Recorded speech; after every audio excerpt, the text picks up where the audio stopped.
seems crazy, which means we've known each other since we were 10. Yeah. Exactly. She and I worked together when we both lived in San Francisco. This is Dominique's third career. She started out in the art business in the 90s in Silicon Valley. She also worked with clients like Steve Jobs and his wife, Oracle, for about 8 years. She later owned her own video production company and worked with companies like Nike. And that's actually where Dominique and I worked together. We did this huge project for Nike for years. She also worked with Ford, American Idol, doing marketing and advertising campaigns before coming into this current business almost like 5 years ago. She has personally helped me so much with my own personal financial picture. And I've been able to layer on this service with my family, friends, and clients. Dominique is very knowledgeable and trustworthy. So I really believe that you'll find this information not only interesting for yourselves, but also possibly for your clients. So I wanted to share what she does and take it away, Dominique. Thank you, Ursula. Unfortunately, you messed up the numbers there by saying in the 90s, because that would mean that we were, older than 10. So hello, everybody. Thank you for joining us today. Please feel free to turn your video cameras on if you can. I love to get feedback, and I am really glad to be here today. I think the first thing I want to say is ask the question, how many people got a financial education in school? Anyone? Ooh, the gentleman in the front actually raised his hand, but I see nobody else raise theirs. So I was raised in the state of California, and I'm going to give you a statistic that I'm sure you know of. California is the 6th largest economy in the world, and it has been since I was 10. And what that says to me is we like to send our people out into capitalism, but we don't teach our people how to play in capitalism successfully. So what we really do here is we teach people how money works and how not to be a sucker to the system that really expects us to play the game that we play when we walk into a casino. Because you walk into a bank and it's very much the same. The house always wins. Would you agree? Do you think that that's a fair statement? And so what we want to do is we want to give people the tools to be able to play the game the way the wealthy play the game, which is armed with information that they pay for active money management, financial advisors. And we want people to understand that they have choices, and their choice doesn't need to be limited to walking into the HR director's office the first day at a new job, signing a piece of paper for a 401k, walking away and thinking, I have my retirement figured out, because more than likely they don't. So I know that one of the things that you do as real estate professionals is you're very aware of your clients' finances. And in some cases, they're just not ready to buy a house. In some cases, they're very ready to buy a house, but then they're not ready to do much else beyond that for their own personal finances. So what I'd love to do today is introduce you to the way that we tend to do business, which is from an educational perspective. We love to educate. We love to teach people the fundamentals of building wealth. And then we're able to help them with over 200 providers of products and services, much like a broker dealer in the real estate world. So I have no inventory. I have no agenda when it comes to putting somebody into a specific thing, just like a realtor. So what I'd love to do today is start a dialogue where the conversation that we're having is, what did you learn in school? What did you learn in life? And what's your relationship to money? This is the question I ask everybody I sit with. How's money? What's money like in your life? Or is it something that flows to you easily and continuously from multiple levels? Or is it something that you struggle for and you really don't have a good relationship with it because you've heard things like money's the root of all evil or whatever it is? So what we want to do is sort of clear the decks and say, all right, let's just pretend that we don't know anything about money. And let's just be open to the fact that we all could learn more, because financial illiteracy is probably the biggest problem on the planet when it comes to what we could solve around money. So this is my website, my How Money Works website. I put it in the chat. This site is very rich. So I love that what we do is we teach people right off the bat concepts like the rule of 72, the $1 million baby. And we start with the 7 money milestones and we get people thinking about, do I have that handled? What do I need to do? Do I think like that? So this is right off the bat where we go. The site's pretty fun. There's all kinds of stuff in here, but I'm going to direct you to the presentations tab, which I'm actually going to work off of today. And this is a 2-part masterclass that we offer for free. We also offer things like, life insurance awareness and going deep into that. How Money Works essentials, the $1 million baby. If you don't know what that is, you have small children or you know people who have small children, this is an incredible way to rethink how you can leave a legacy by giving your kids the gift of the future. Foundation concepts, protection, short and long-term savings, and we do it in Spanish too. So today I'm going to do the first part of the How Money Works masterclass. If you guys like it, maybe you'll invite me back to do part 2. But I just want to share with you some of the things that we really think everybody needs to know in order to be successful, not just with money, but in life, because you don't learn this stuff unless you go looking for it or you can afford to pay for it. We are working with the other 99% of people who just don't have this education.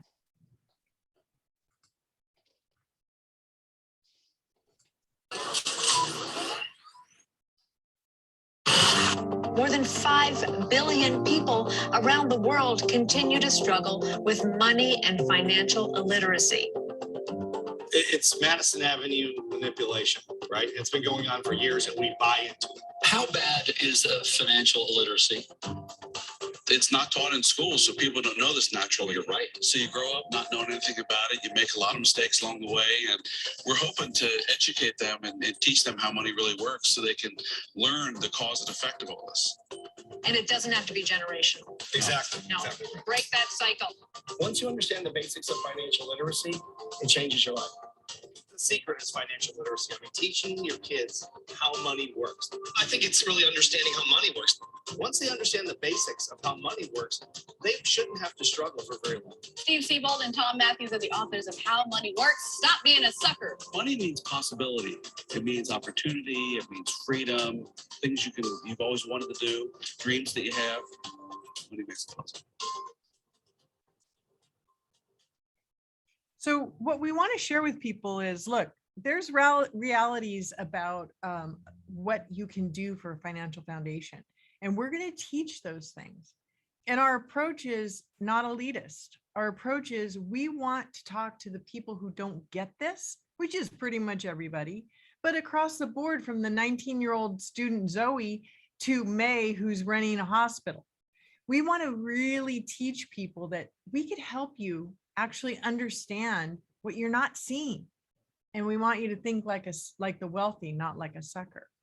An investment in knowledge pays the best interest, Benjamin Franklin said. But W.C. Fields says it's morally wrong to allow a sucker to keep his money. And it seems like that really is what the financial services industry functions like. So the word sucker is a strong word, but knowing how money works, it sucks. Not knowing how money works sucks. It sucks up your time. It sucks up your freedom. It sucks up your income. And we think about what we think about, we bring about. So our reality does largely depend on how we think about money.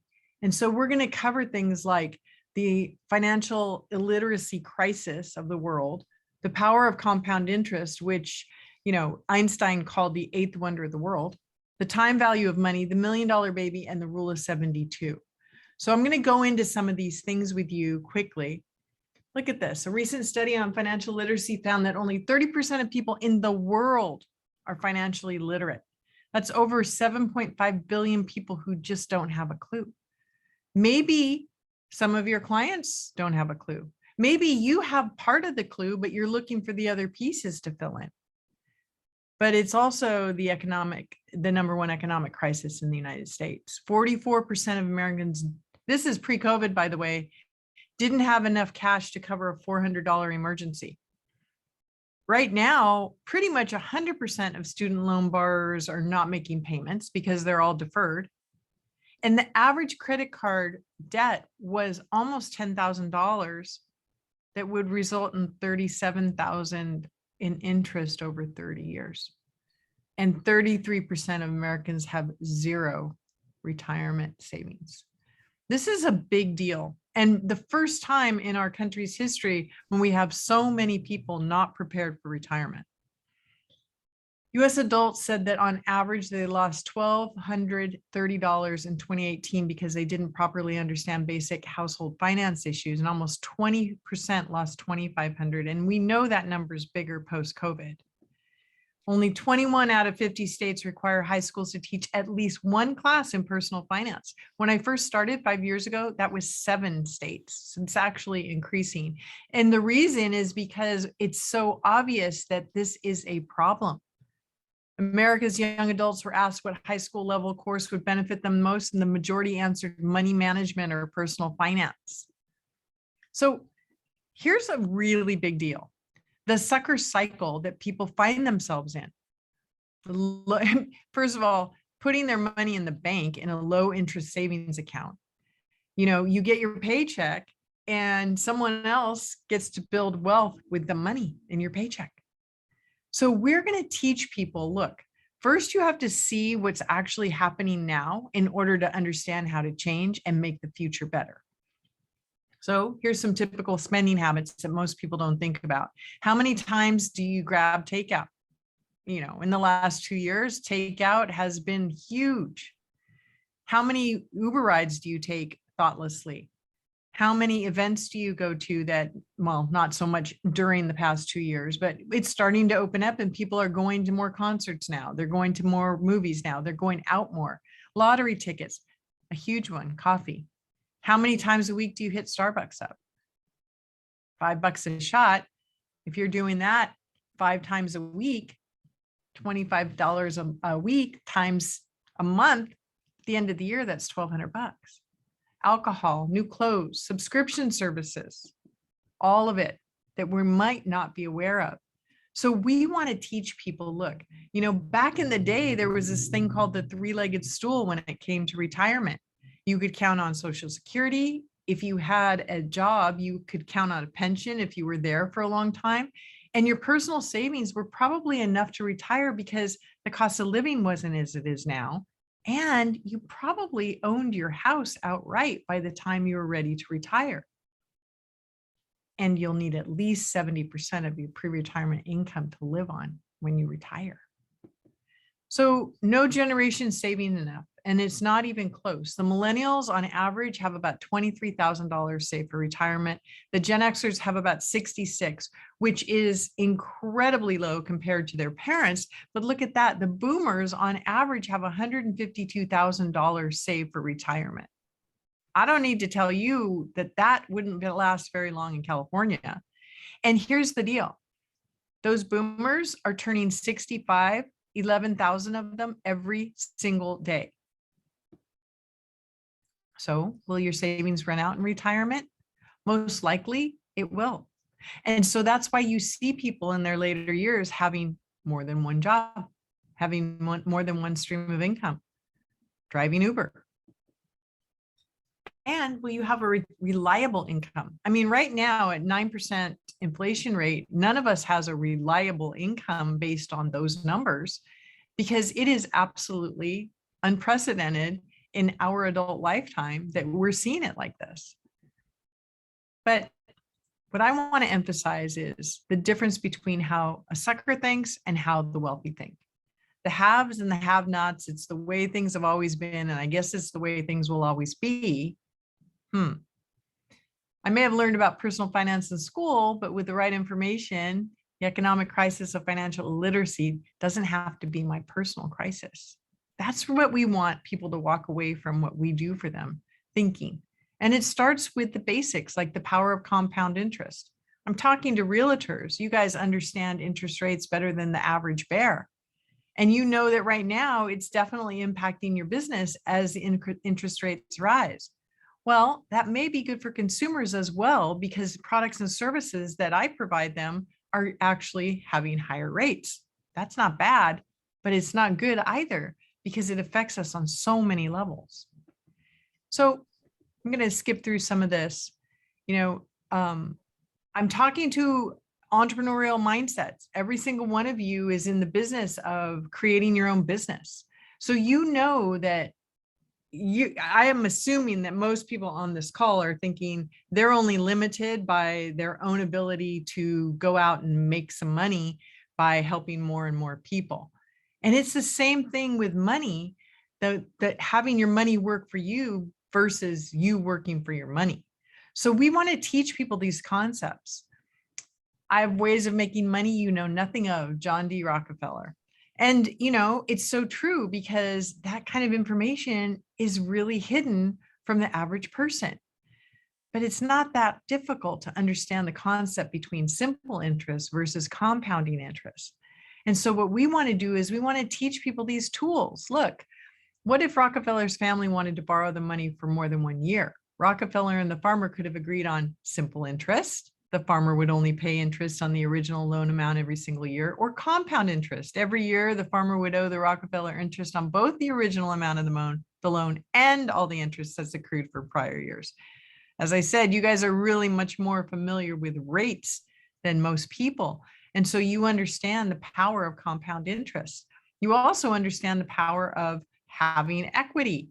And so these are the kinds of things we want to teach people, and we can go through this very fast with them to at least get their minds around it. Albert Einstein, compound interest is the greatest mathematical discovery of all time. Compound interest versus just saving. This is a phenomenal little tool here that we can look at. We see somebody starting with $500 and they actually use time to create more money. Imagine. All right. So after 45 years, whose account is worth more, Sarah's or TJ's? She opens a savings account with $50,000. TJ opens the same type of account with $500, but then adds an additional $500 every month. Both accounts earn a constant 9% annual interest rate. Well, a big start isn't really all you need. It's actually the small incremental steps that get you there. So here's the difference. Sarah's start at 50K versus TJ's start at 500. TJ continues to add that 500 a month. In 44 years, same interest rate. TJ's total is almost $1 million more than Sarah's. Nice.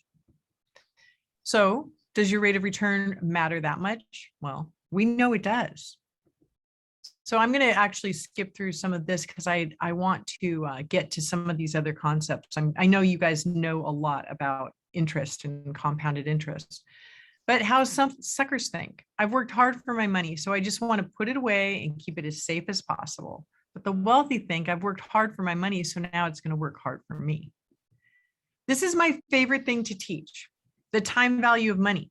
It seems so simple, but the truth of the matter is, when I ask the question, has anybody ever taught you to save $1 million? I never get a yes. I had one guy who was an MIT economics graduate, but most people don't ever think about it that way. But honestly, when it comes to money, it's all about time. Think about how many years you have left until you pay off your car, your loan, your mortgage, or your kids go to college, or you retire, or your savings run out. But don't freak out. We want to teach people this stuff. So here's the 3 time tested actions. You start where you are and you save regularly And you do have to have some patience. Even in the real estate market, you know that. So I didn't start saving regularly until I was 30. Would it have made much of a difference if I'd started in my 20s? Let's take a look. Well, starting earlier can make a significant difference. So Sarah starts saving at age 22. She sets aside $4,000, $300 a month for 8 years in a row, and she stops after age 29. Interesting. Same rate of return at 9% annually. George, who doesn't start till 8 years later, sets aside $4,000 a year as well, but he has to do it for 38 years in a row to make less than she does. Wow. That compounding and that upfront really makes all the difference. The longer you wait to start saving, the more you need to come up with every month. And here's a great graph. I love to show youngsters this. My favorite thing is to ask a Gen Z or a millennial, hey, have you ever heard of how to save $1 million? Because I'm going to teach you in 30 seconds. Why aren't we teaching this in 5th, 6th, 7th, and 8th grade? If you want to have $1 million by the time you're 67, and everybody in this room knows that that's not enough money to retire on. But if you've got the mindset at 20 to save $113 a month instead of spending it on stupid stuff like we all did, well, by the time you're 67, 9% rate of return again, you're going to have $1 million. But every year you wait and you don't start, that amount goes up every month. So by the time you're 45, you've 10x that equation. You go from 113 savings to 1,200 a month. It makes sense once you see it. Everybody I talk to says that. But the truth of the matter is people just aren't taught this stuff. They just don't have the step back and look at it opportunity at the right time. The few that do, and I do meet them, of course, they're doing remarkably well. It's incredible. Numbers don't lie. Let's look at your numbers. You look at your current age based on the chart. How much do you need to start saving every month? And what's the monthly amount if you wait 5 years? And name a few people you'd like to show that chart to. I actually put a link in the chat. Please fill it out. It's a Google form giving me your info. I'd love to talk to you about this stuff. I'd also love to give you a book and a free financial needs analysis that can actually teach you how much you would need to save to get to the retirement you want. Many of you may have done this in the past, but have you done it recently? Have you updated your numbers? Have you upgraded your life? Are you making more money? Do you need to understand where you are right now? Because suckers say, I know saving is important, but now's not a good time. The wealthy though, here's the deal, time's money, every day counts. Building my financial future starts now. Here's another concept that's really incredible and so simple. The $1 million baby. If you're selling houses to people, a lot of them have families. And a lot of those families don't know the first thing about how to actually help their kids get a head start in adulthood because they're really concerned about their own adulthood right now. But I love to talk about the $1 million baby because it is a place you can make a big difference in somebody's life. It's a common sense strategy that empowers families to create a legacy without having to be wealthy. Only 20% of children will receive an inheritance. Well, these days, what ends up happening is children's inheritance goes into sustaining their parents because they didn't have long-term care. So they end up spending every penny they had, if they had pennies at all. So it is time to rethink how parents leave a legacy. So which one would you rather have? Leave each of your kids $1 million inheritance from your personal savings, or grow $1 million retirement for each child, starting with a small fraction of that when they're young. So here we go. The 3 realities that make leaving $1 million inheritance unlikely for so many people. Longevity. Our generation is going to be old when we die. Living longer means parents will need their savings to fund a lengthy retirement. Medical bills. The average retiree will spend $122,000 on medical care from the age of 70 to the end of their life. And long-term care. This is actually a very interesting thing. My mother's going through this right now. 70% of people over age 65 will need some type of long-term care in their lifetime. And that can cost anywhere from 70 to, $400K based on the average of 3.9 years that it's needed. And yet, very, very, very few people have it. And the problem is this: when you need it, you can't qualify for it. So you have to think about it ahead of time, like so many things, right? So once again, some simple money concepts: compound interest, the time value of money, and wealth protection can actually make a leverage for this kind of thinking. So the true meaning of life is to plant trees under whose shade you do not expect to sit, is really, really the thinking that we're talking about here. So could you save $1 million for your kid? Well, here's another example. We're going to look at an illustration of, it'll just be an illustration, but what if you put away $13,000 for each of your children? A one-time $13,000 lump sum that grows from birth to age 67. And it assumes something that's very doable, 6.5% average annual rate of return, which is about the average of the stock market. So from birth at $13K to $1 million by 67 at 6.5 annual rate of return. But what if you put away that sum at age 18? Look at the difference. It's phenomenal. Phenomenal. A third waiting 18 years. But what if 2,500 was put down and 250 was added every month for 4 years for each of your children? Wow. That same 12,000 plus 2,500 turns into $1 million because of the time value of money and compounded interest. And what if 2,500 was put down and 250 was added every month for 4 years for each of those kids, but only at 18? Once again, a third of the results. So these are the kinds of things we want people to think about. These are the kinds of things we want to help people with. And once again, I hate to say this, but my kids will probably have to fend for themselves. They'll be lucky I don't end up moving into their basement. I'm shocked at how many people say my kids are my retirement plan. That's heavy. But the wealthy say, if there's an affordable way to set up my kids to be taken care of in their later years, my family and I will get it done. And here's some magic.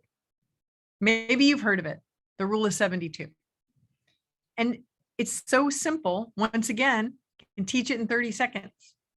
The mental math shortcut for how long it takes money to double: you take the number 72, divide the interest rate of the account or the property that is appreciating, and it'll tell you how much time it'll take you to double your money.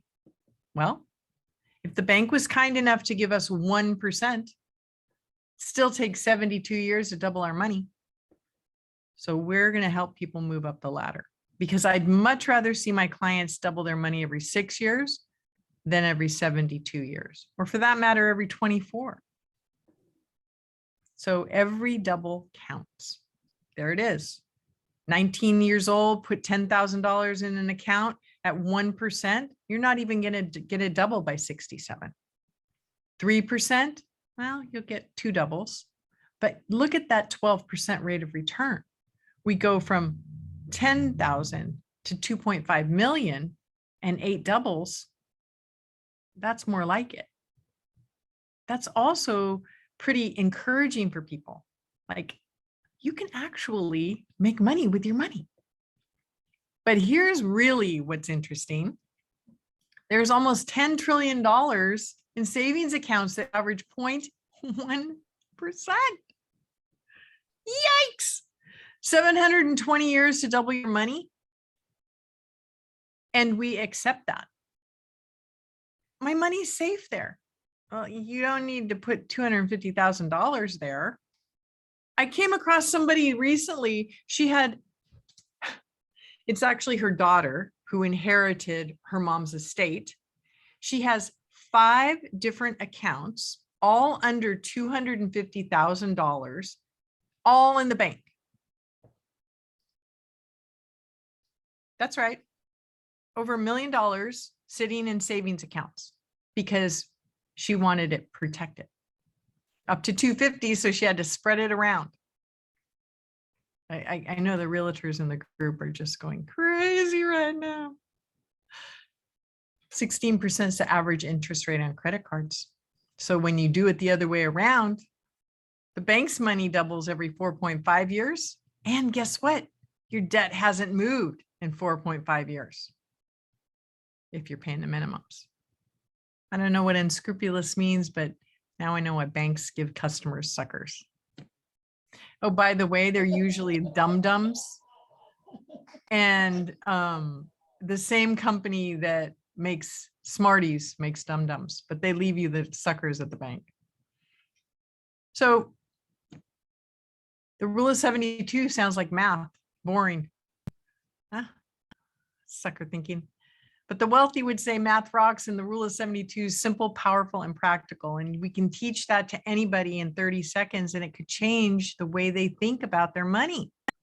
Because once you know how it works, you'll be compelled to ask questions like, what type of higher interest rate accounts can still provide adequate safety?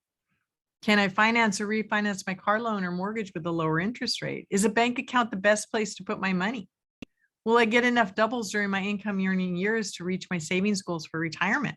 If not, what do I need to change? So that's the first part of that masterclass. And so what I would love to do is like open it up for some questions and give me some of your concerns and maybe some of the concerns that you hear from your clients. Like, what are you hearing people talk about these days that you know, sometimes they want you to address or need to be addressed? Anybody?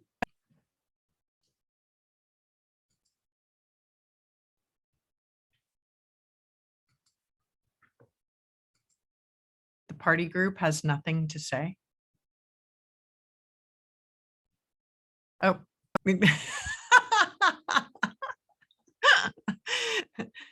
Hi, Tyler.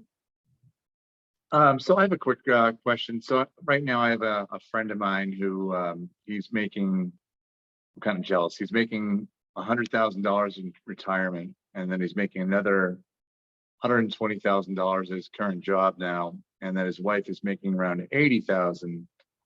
And I said, you really need to talk to a financial advisor because he wants to retire in 3 years and buy a house in Alabama. And I'm like, well, why don't you buy the house now since you're making the money and you can always rent it out because it's on a lake and it's not, I don't think there's going to be that much more property in that area available in 3 years. Who knows? You know, we don't really know what the market's going to look like and if it's, and how much more that house is going to cost then versus now. And I said, you need to talk to a financial advisor and really just get some advice because, you know, you're worried about the market. You're worried about, you know, you want to wait till you pay off your other house in Vegas, and he only has like $70,000 to pay off still. So he's doing well. So I don't know. I don't know. Let me just tell you what I'm hearing there. Mhm. What I'm hearing there, and I don't know the situation, but from how you're describing it, the way I hear it is this. I hear somebody making a lot of assumptions about the way things might be, but also not really connected to the way things are for them right now. And this is one of the problems is people think things are going to continue the way they're accustomed to, because what does the human being want? That we want homeostasis. We go for comfort. So we want to get to that place where we're comfortable. And then once we're there, we sit there. So like with somebody like that, what's really a great exercise is going through our financial needs analysis, looking at, all right, look, this is what we're bringing in. This is what's going out. This is what we have left at the end of the month. And then, and I know you guys know all this because this is what you have to do. You have to make sure your clients are all in that position, right? And then it's like, how much have I saved? And I'm talking about liquid cash, whether that's in an IRA, a Roth, or a 401k, doesn't matter where it is, as long as it's been consistent and growing And then we can look at what that's going to look like. We use an algorithm to reverse engineer back. Well, I'd like to have $6,000 a month in retirement. Well, great. Then this is the amount of money you're going to have to accumulate.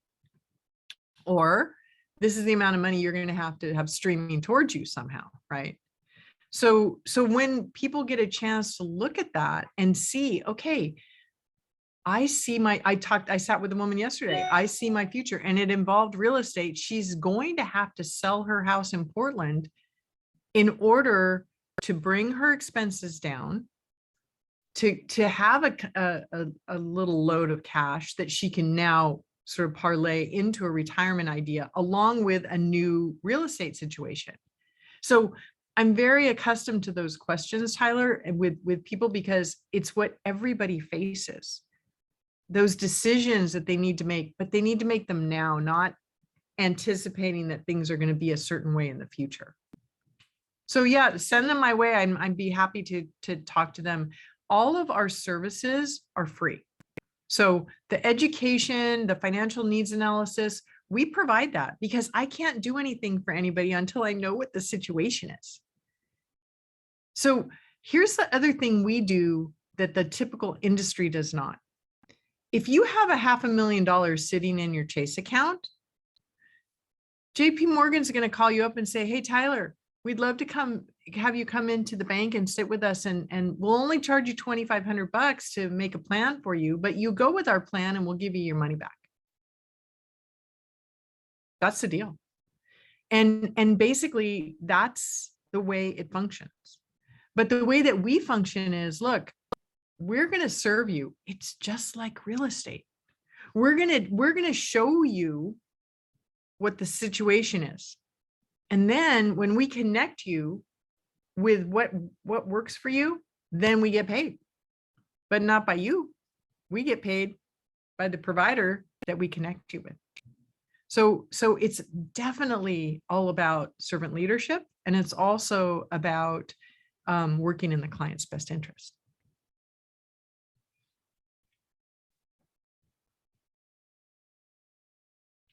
Tyler, you're going in and out.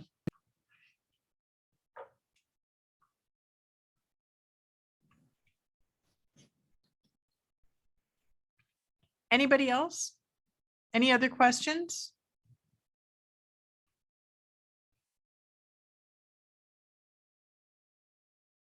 You're muted. Yeah, no, I just want to say thank you for that. And I was just downloading your website so I can get that to them, and appreciate you.